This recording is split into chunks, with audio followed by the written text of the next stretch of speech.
Hello, everybody, and let me start by thanking MAPIC for starting this wonderful leadership series, which gives us a window into the lives and thoughts of the business leaders of our times. Today, we have the pleasure of having Pushpa Bector here with us. Hi, Pushpa. Hi, how are you, Bimal? Very Thank you good. for inviting me. Thank you, MAPIC, for inviting me too. It's a it's a pleasure having you here, Pushpa, and thank you for taking the time to be with us. Let me start off, and I think a lot of us know of you, and some of us have had the pleasure of interacting with you as the head of retail business at DLF. But I think a lot of people want to know about Pushpa Bector, and I thought let me start today by talking about you, your story. How did you end up here in retail, in real estate, um, heading one of the best portfolios in the country? Over to you, Pushpa. So that's a lovely question, Bimal. So, when I started out my career, I did my schooling and college in Bangalore. I'm sure very few people know about it. And I was a St. Joseph's graduate. And as I was graduating, I had two options. One is to go to the US to pursue my business. And I had done my GMAT. And the other was I had a couple of management training options that came my way before I graduated.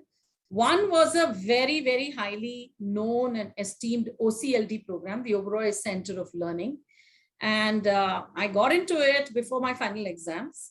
And I had done my GMAT. And at that point, the Reagan administration introduced some draconian laws, which meant that I wouldn't get a lot of the tuition waivers that I was looking forward to.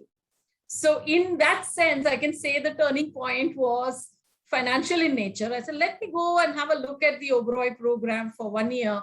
And if the tuition program changes, then one can, apply for scholarships and go to the US. That was my original plan. I came in here and I started the program at OCLD, and it was quite interesting, and it was engaging, and it was very management oriented. And the waiver really, whatever was the embargo for visas did not get lifted out. So I continued with the program, and I actually met also my future husband then at the program. So that, I guess, was another reason why I stayed on. And we both were batchmates, and that's how we started my career in Delhi. And I moved to Delhi at that point. And after that, I moved to Mumbai for my first posting. And then I quickly got married. And I was one of those people who got married pretty early at the raw age of 22. And then moved to Calcutta. And I was there at the Oberois for 3 years in Calcutta. So essentially, you can say that my career started with hospitality. But after that, 3, 4, 5 years into the hospitality space, I realized 2, 3 things. I said, I want to be back in Delhi, where the career options are far more in depth. Markets were growing. Calcutta, nothing was growing. And it was not in keeping with what I wanted for my, career and also kids, etc. So I moved to Delhi. We moved as a family to Delhi, and I had my firstborn at that point. And the other realization was also a hotel career meant that you literally have to sort of neglect. Then hoteliers would neglect their personal lives completely, and it was long hours to the extent of 16 hours a day. And as a young mother, I realized that, in the long run, that may not be such a good idea. So I moved into, and the Oberois were very nice with me, very, very nice. I've been fortunate that my employers and I at every organization are still great friends. I've been fortunate in that. So after that, I moved from there, and I realized also that hospitality career, other than long hours, is also not very empowering. Even the general manager did not have enough powers at that point in time. I'm talking way back. And then I said, let me move into retail. And retail was just about happening. And I happened to just coming in. So the first 2 brands that was coming into the country happened to be KFC and Domino's Pizza. So I interviewed for both and got into the Jubilant group. And we were the first ones in Domino's. We were the first ones to have gone to Ann Arbor to get the franchise. So in order to get the master franchise, Mr. Bhartia took 11 of us, the core team, to Ann Arbor and to pick up the franchise and come back. And that's how my career in retail really started, with the first brand in the country. And so I was fortunate to see that Domino's, we literally had a fantastic field to give an understanding of how the country will look at pizzas and look at delivery. So today, when I look at Zomato doing an IPO and getting such great valuation, the real story started then, when delivery was the main key. No one knew it. Their only benchmarking of pizzas were Nirulas.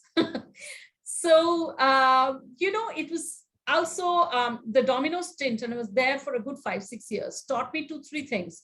One is an international way of functioning, and how you can expand a brand with a simple concept, but you expand it through sheer operational efficiencies, and also great best practices internationally, and their entrepreneurial energy. These were the 3 things that I picked up from Domino's in a big way.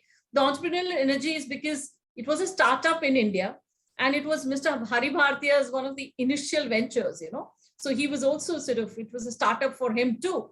And I got a full exposure directly with the promoter on how startups function with low costs, high efficiencies, and a very, very high throughput.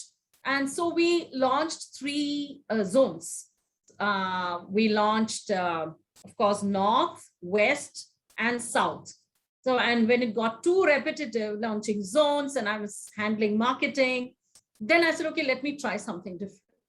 And on the 6th year, I walked up and said, I've got, we all have this thing of, let me work in a Fortune 500 company. So Avon was that Fortune 500 company, which I got into, and I moved there. But I must say, I did not enjoy my stint there at all, because it was one of those experiences where you're only talking to through a vendor, and it was all, as you know, it's a different kind of selling process, and merchandising was a big thing. And I didn't really relate to that whole process. And also as a family, we were looking at going to Canada, and we were getting one of those millennial visa programs, the Golden programs. So we moved to Canada for around 6-7 months then. I still have my PR card. And so that was a time when I saw that what all is there in Canada and how so many elements can be brought in here. And India was actually just about bursting in terms of, the post-liberalization era. Things were moving, growing. And Canada, on the other hand, one could just pick up, say, a Tim Hortons franchise and work on the Tim Hortons franchise. So over there, the route was go entrepreneurial completely, or do, start ground zero, or in India where things were really moving. So again, I was at a crossroad and came back and said, okay, I don't know if it's Canada or India. Let me come back to India for a little while and see how it goes. And as I was coming in, I had approached a few people, and the Converse were just about starting their retail operation in, in India. And it was also some of the first times that a first mall was coming up. And the mall happened to be Ansal Plaza. So I came back, and again, the first week I was talking to Mr. Onkar Singh Kanwar and Raja Kanwar, and got in there as the AVP for retail. They wanted to explore retail, and that's how Funky Orbits was born. I took over, and Funky Orbits was one of those first, drop and shop concepts in a mall, which I thought was great as an idea, because I was fresh from Canada, where I saw Chuck E. Cheese doing so well. I saw the entire range of F&B operations doing so well, and drop and shop seems to be a concept that was just waiting to be explored. Again, I have this entrepreneurial bug. This gave me that whole, exposure to do that. And they were really nice. So I was with them for another 5 years and expanded Funky Orbits in both the properties, Ansal's, Phoenix, I remember meeting Atul Ruya at his Racecourse Road lunch we were having and striking a deal. And a lot of the CBRE people used to be in JLL then. So I remember being with them and striking my deal with Atul. So we really started, I think, those two concepts, and we really entrenched the way forward for my journey in retail real estate, because I saw what was happening. I was exposed to what was happening back in developed countries, and I knew the potential. So then I chose to be in India and, raise my kids here. And at that point on, there has been, frankly, no looking back, because, one could see what was happening. There was Crossroads in Mumbai, there was Ansal here, and Phoenix. These were the only 3 organized retail formats. And it was successful from the word go. We managed to do some great programs for children. We changed the way children celebrated birthday parties, and, and we tied up with a lot of brands. And it was, a great brand that we started growing. And for certain other reasons, at that point in time, the Converse felt that they had to go back to the base of their tire business, etc. And at that point, actually, the DLF people had heard about me, and I had a meeting with them. And that's how I joined DLF. So it's been a very short, I've not really been job hopping too much, as you can see. It was the hospitality space, and then, of course, the retail space, bit of entrepreneurial retail, and in a mall space and in the malls business. But what I can tell you is that when I joined DLF, DLF was not the company that it used to be today. So this was in 2006. And it's been quite a journey with DLF. What I have done, and what I always end up doing, is sort of break what I've done. On my laurels, I don't like to sit, and then recreate yet again something new. So when I came over, I took over the F&B space, because there was not a single F&B brand that we had in DLF. We hadn't, I think we signed the first McDonald's, Domino's, etc., after I took over. And then I set up all the food courts. So, what is an organized retail property where there are no food courts?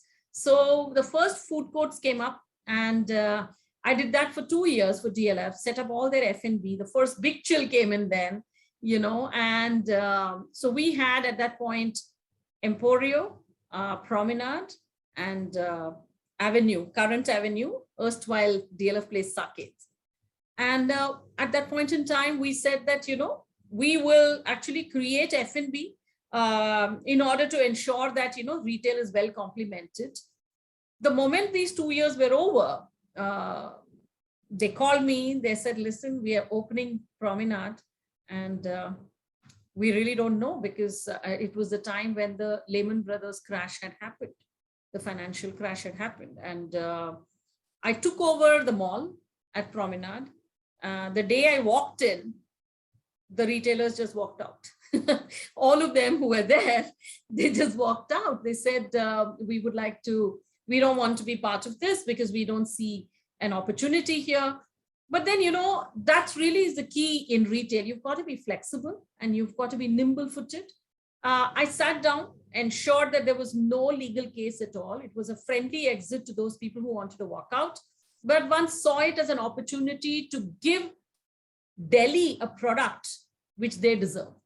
So over the next 2 years, we turned around Promenade, giving a product which is really relevant to the customers today. We had Zara, we had Marks and Spencer. At that point, they had just about entered the country, and we got Mango. That time Mango was like the star. They had just one store in South X. And so we got all these brands, and Select City had opened, and Promenade opened in soon enough. And in 2 years' time, I think we did a reasonably good job, and we positioned it right. We said we will be the fashion capital of the country, and I'm happy to say it's still the fashion capital of the country. We have the best brands that we can. And alongside that, we sort of, started talking, because everyone got excited that retail is going to be something that we can really explore. And that's when the Mall of India story happened. So 3-4 years down the line, Mall of India used to be called Town Square. It was launched as a program under 1 million square feet of space, and no takers, and the building was 7 years in the making with no future. So I took it over and leased it, launched it, leased it, grounds up. It was again an entrepreneurial project. I literally operated with my small team out of the basements of this mammoth building. And because that was the only way to have leased out 1 million plus. And the 1 million plus became 2 million by the time we ended Mall of India. And 3 years from there, we launched the largest mall in the country. And I must tell you this, that when we were launching, I remember being called by NDTV for 2 very large interviews where they said, online is what's going to be rocking now. How are you launching the largest mall in the country? Who's going to come over? And I had, of course, a series of my own logic on why offline retail will not just coexist, will flourish and thrive along with online. And when we launched it, I can say rest is history, because it became the most successful mall that India had seen in quite a while. And I think we remained the benchmark. We created the first zoning in the country. We created fabulous F&B, fabulous retail. It became a textbook case for malls in the country. And I'm happy that, it went off. We all have a vision. And Bimal, when we create a project, we have that vision. I still remember I had done this whole plotted plan when I started it. And I said, I want Uniqlo there, I want Zara here, and I want Marks & Spencer here. And the good thing is that I have ensured all the brands are exactly where that plotted plan was. Uniqlo is exactly where I thought it should be. And so it became you've got to really be passionate about something. And I would say that in my career in life, I have found that my work has been my passion. And so it's not been work at all. And I work very seamlessly, offline, online. And it, I'm a little obsessive about getting it right.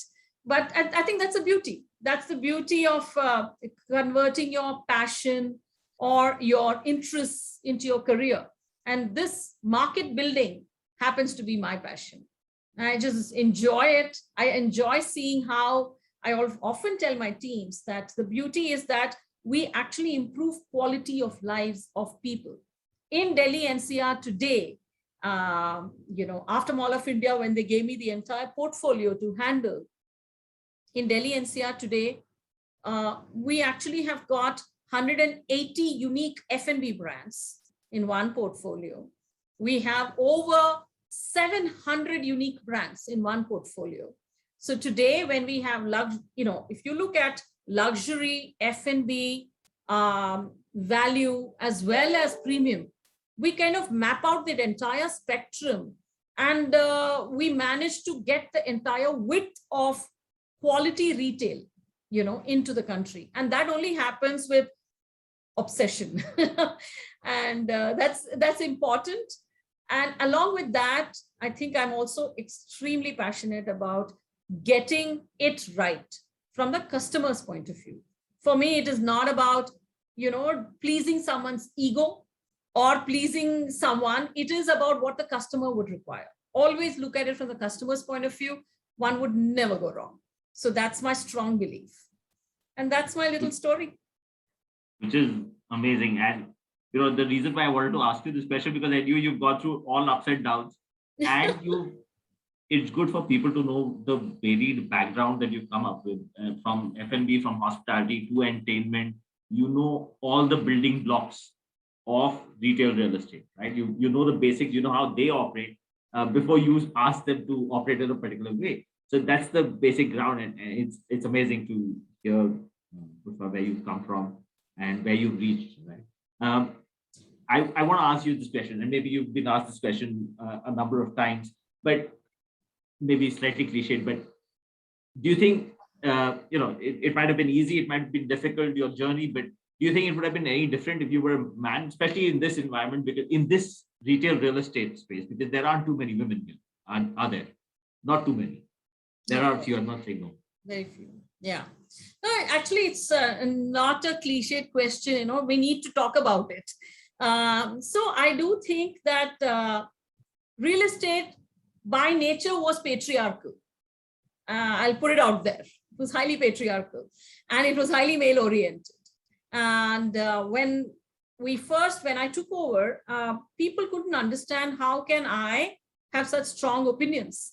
And I would sort of, with my passion, just ensure that whatever I wanted had to be done in that particular way. So of course, we all go through that. And I think women need to understand 2-3 things very clearly. That is, your pursuit for excellence and perfection has nothing to do with the fact that you're a man or a woman. It doesn't. It's you. And eventually, talent will flourish. So even in a very patriarchal industry, you can make your mark if your product speaks for you.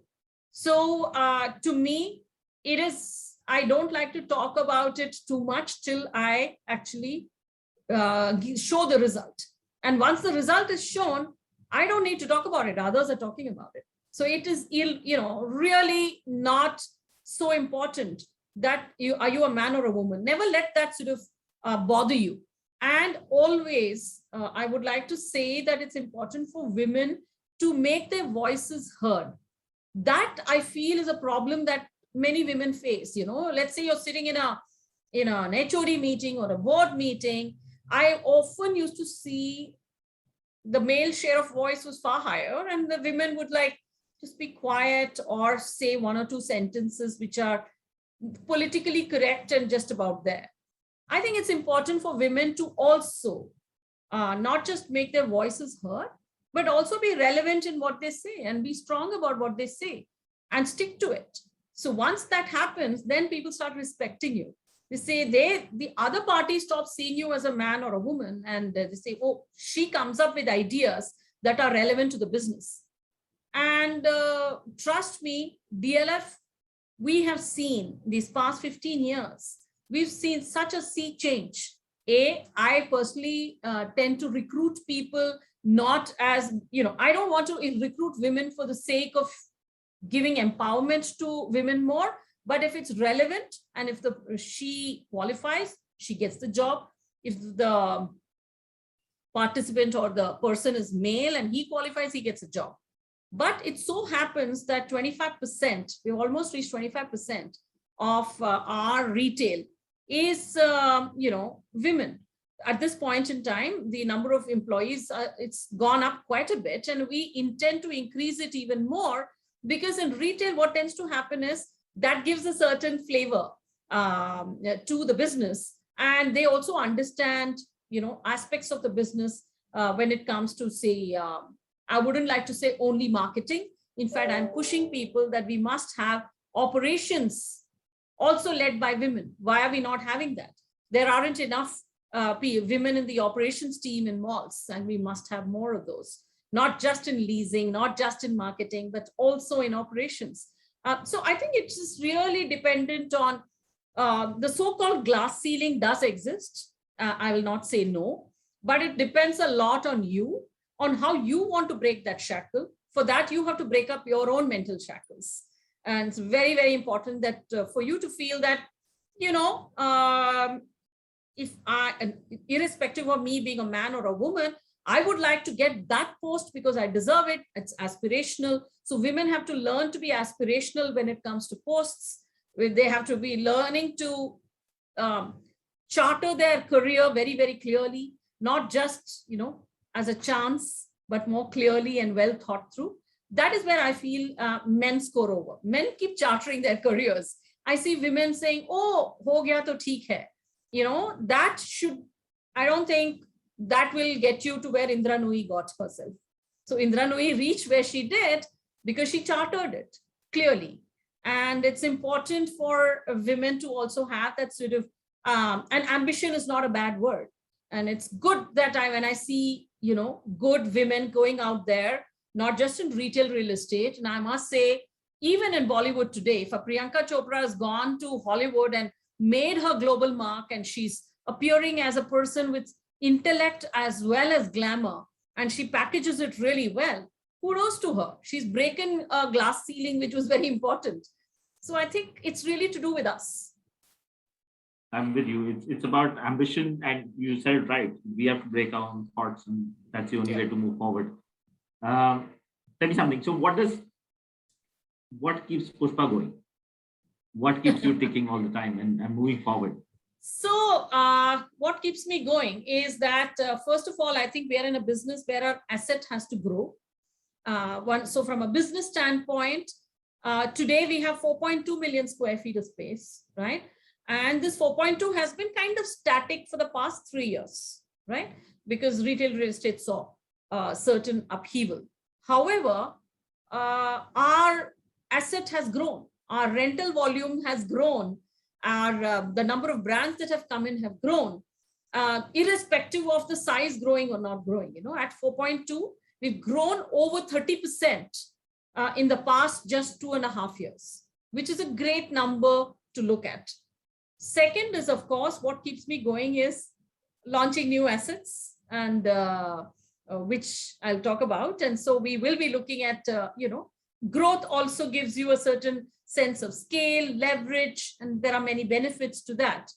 At a personal level, what keeps me growing is really, I'm a person who is, again, very focused about the fact that I'm a single mother. I had sort of, brought up my kids in a certain way. So till their career reached a certain benchmark or level, I have focused a lot on that. And today they are independent people, 2 of them, they're doing well on their own. So they're on their own career path and track.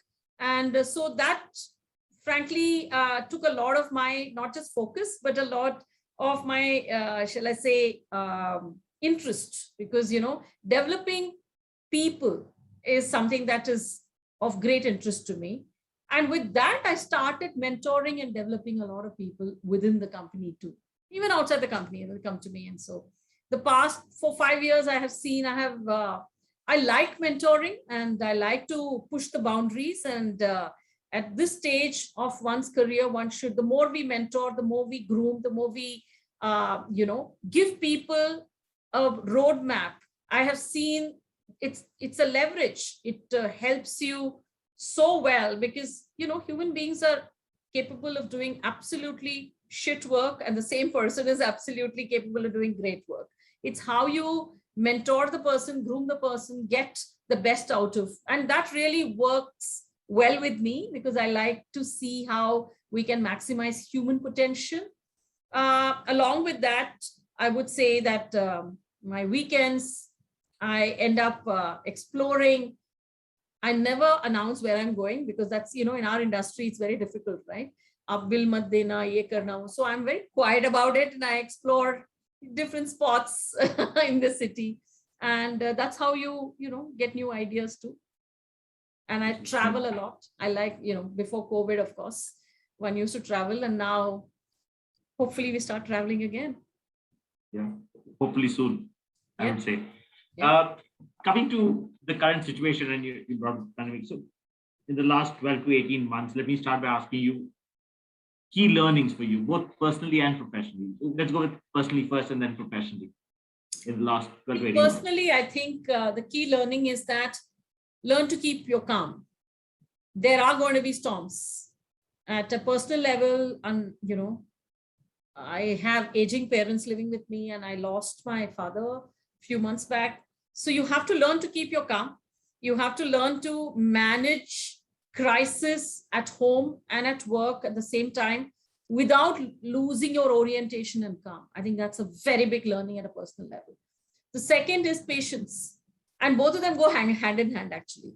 You got to be a bit patient, and impatience is not going to get you better results.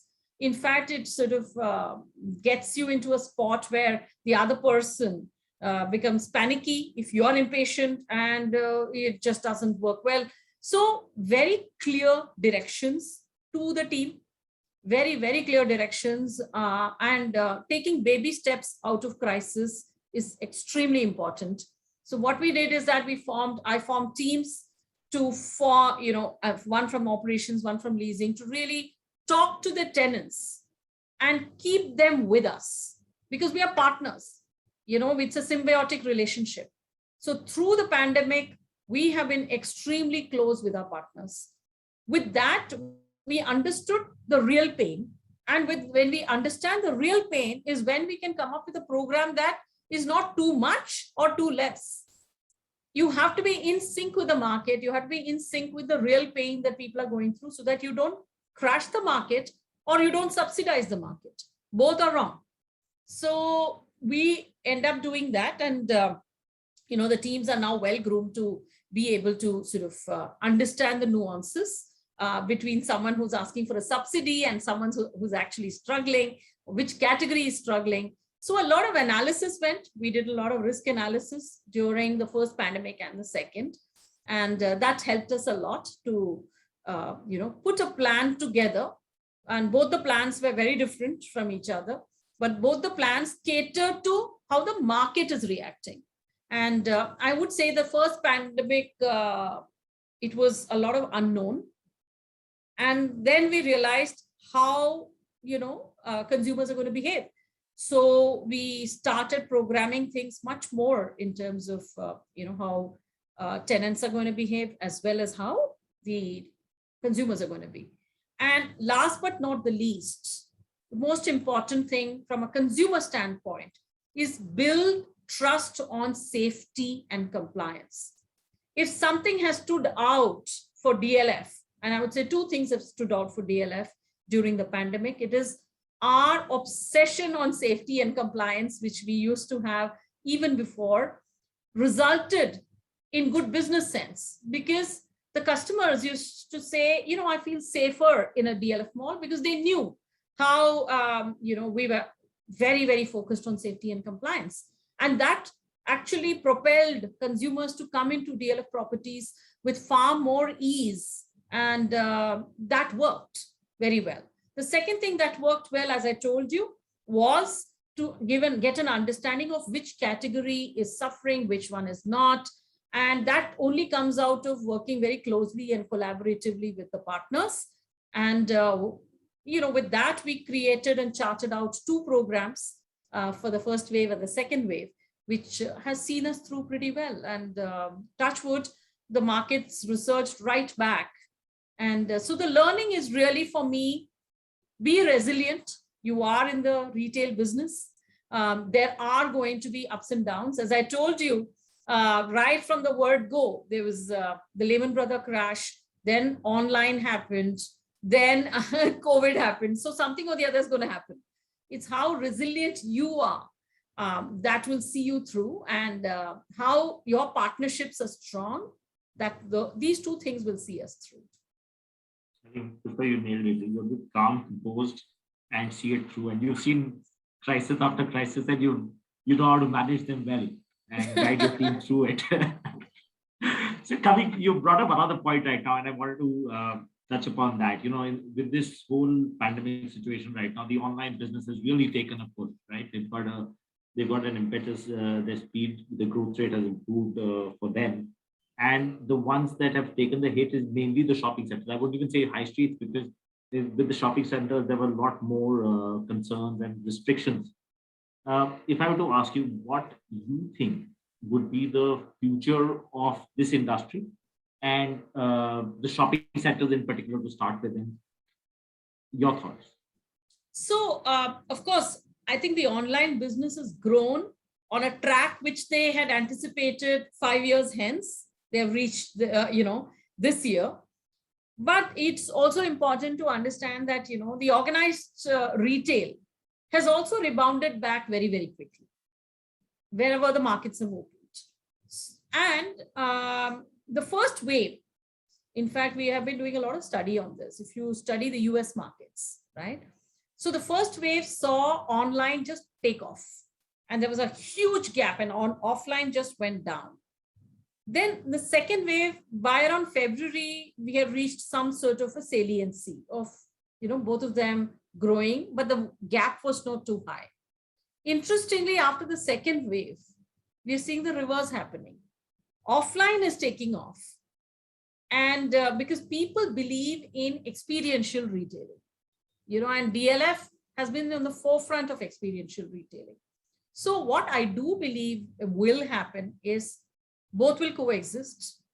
Yes, online has grown tremendously, and that's kudos to them in terms of their logistics, in terms of their AIs, in terms of their mechanisms of understanding the consumers is what has taken them ahead, right? And they are headed to a path where they will stabilize somewhere around 15% of organized retail, and organized retail will also grow to 15%. So both of them will be on par in the next, forget about the spike that they have seen currently. Eventually what will happen is there is an opportunity where both can grow together, and omni-channel retailing is here to stay. And what do they mean by that is essentially we have to understand and appreciate that there will be brands who will look at last mile connectivity through the mall stores, but we are getting the revenue share. But that's only one aspect of the business. What is the there will be some people who would prefer online shopping for certain categories. We have to accept that consumer is going to be an online consumer for certain categories. But there is a range of other categories which the consumer is not going to be friendly with about online. We in DLF, we had always pushed the envelope towards experiential retailing, and DLF Avenue is a case in point, where before the pandemic, we had actually got 33% of that small 480,000 square feet of space dedicated to F&B. Right from the beginning, ground first and second, no one's thought of it, no one did it, but we took the risk. And today, actually Commons is standing out like a beacon. There is a throng of people. With that, what's happening is even the retail is picking up very well, because then the two of them are complementing each other extremely well. So in Avenue, we have 33% retail, we have 12% F&B. I'm getting the numbers wrong. 33% F&B and around 12% was cinema, and the rest of it is retail. So it's a very interesting mix, and the mix is working. Even retail is that kind of retail. We had, we didn't know COVID was striking, but somehow the tenant mix is apt for COVID. We had focused on athleisure. We had focused on comfort clothes like Uniqlo and Marks and Spencer. Now, in this era, post-COVID, those are the brands that are actually spurting up, and so we happen to be having the right retail mix. Where we are struggling a bit is, of course, the Indian, because they have to, the consumers do not go into occasions at this point in time, and that we'll need to wait and watch for another 3-4 months. But my sense is when the events start happening, the weddings start happening, that will be the zone that will resurge the most. So much of a pent-up demand, So I think yeah. Sorry, I was just saying that I don't think there's any doubt that sector will come back with a vengeance. With a vengeance, For sure. So I think what's really happening is that retail is becoming a space which was going to be I'm saying the shopping center space is going to be highly dynamic. It's not going to be a space which is going to be, a said state space for a long time. We started the industry practice of 6-year leases.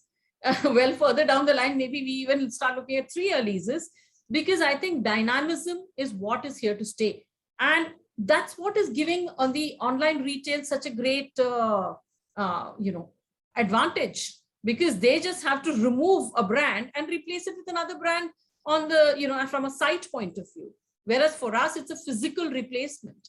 But the more dynamic we are, and the more in sync with customers we are, and the more in sync with technology, through technology, we are in sync with our customers.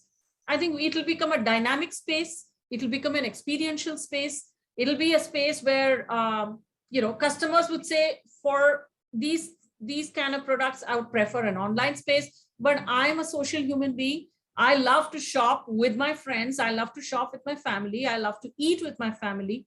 So a huge category of consumers will prefer the offline experiential space, which is where shopping centers have to develop towards. You're absolutely right. And before you brought it out, it didn't strike me earlier, but you're absolutely right. Avenue is exactly what people today are talking about, but you did it 2 years ago or 3 years ago when you started planning it. So hats off on that front. I'm just going to, I think we've overshot our time, but let me just come down to my last two questions. Going forward, what would your advice be to shopping center developers? What do you think they should do differently with the way the market has changed? And you can also ask, I can also ask you the same question as DLF. What do you plan to do differently? What is on the horizon for you, and how are you looking at this differently? So let me talk about what we are planning to do first, and then talk about what the industry can. We realized 2-3 things. That is, our strength happens to be our beautiful residential complexes that we've got, which are massive in nature, where we create our communities. The DLF community is exclusive, special, and it comes together and brings together a certain group of people who are urban, cosmopolitan, and they like a higher quality of life. So in order to enhance that, we're looking at setting up premium neighborhood centers, 3.5-4 lakh square feet of space, wherever we have a cluster of residential development.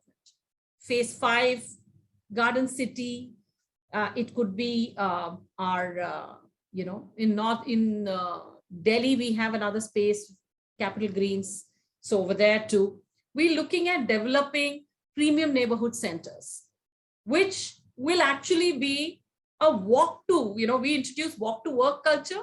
This will be walk to your neighborhood center culture. So people can just walk and enhance their quality of life.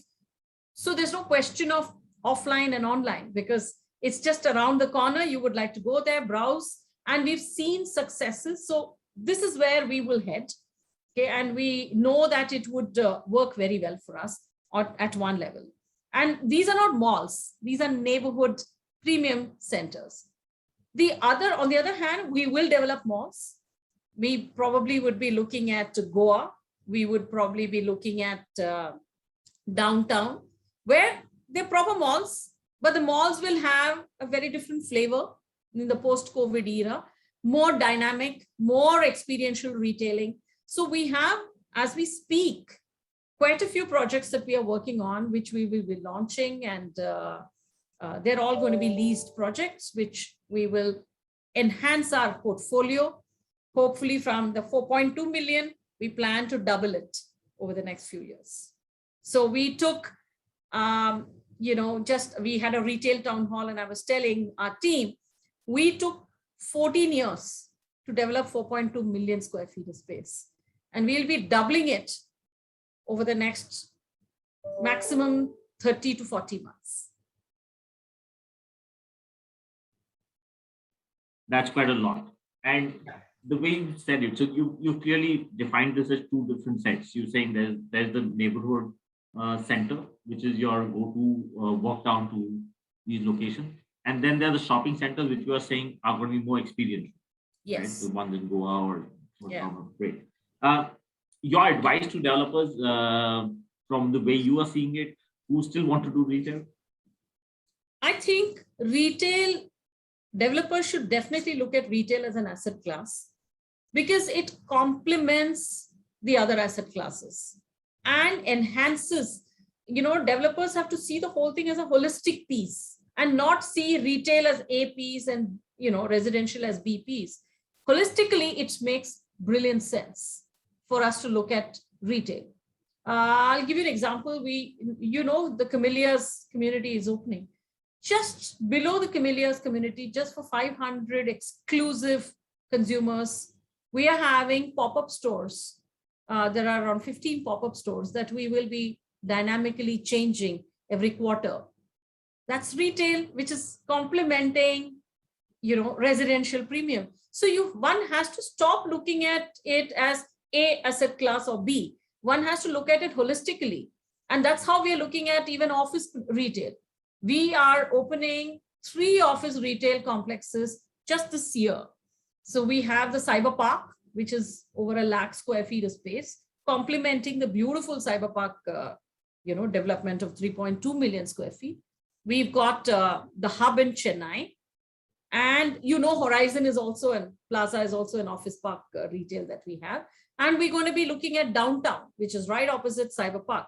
So again, over here, we are looking at it being purely amenities driven towards making the office goer have a better life, better quality of life. In the same way, we are looking at premium neighborhood centers to up the quality of life of our DLF residential community. And on the other hand, we are also looking at city dwellers to develop shopping centers, malls, to enhance the quality of life of the, let's say Gurgaon or Goa, etc. So it really is, I think the market is right for people to understand if there is a potential for enhancing your asset. It could be residential, it could be office, or it could be just a standalone center. Even our downtown development, which is going to be a massive mixed use development, is going to be offices, a cluster of offices as well as retail, So I think it's important that we understand, and other developers understand, that customers today want things at ease. What's driving the online business? It's the ease.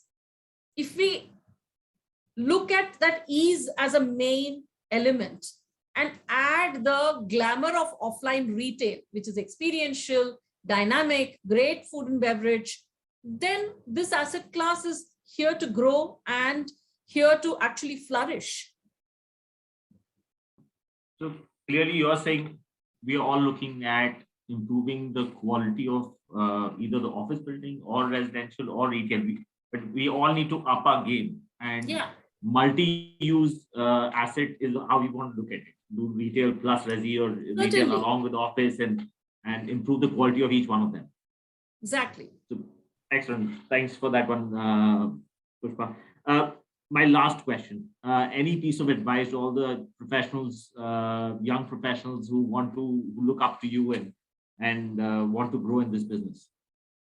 Well, I can only say this, that this business is not just dynamic in nature. It's almost like a lifestyle choice. You have to sort of choose to be in retail because you're passionate about it. Then your brain should be ticking even if you're going out for a dinner.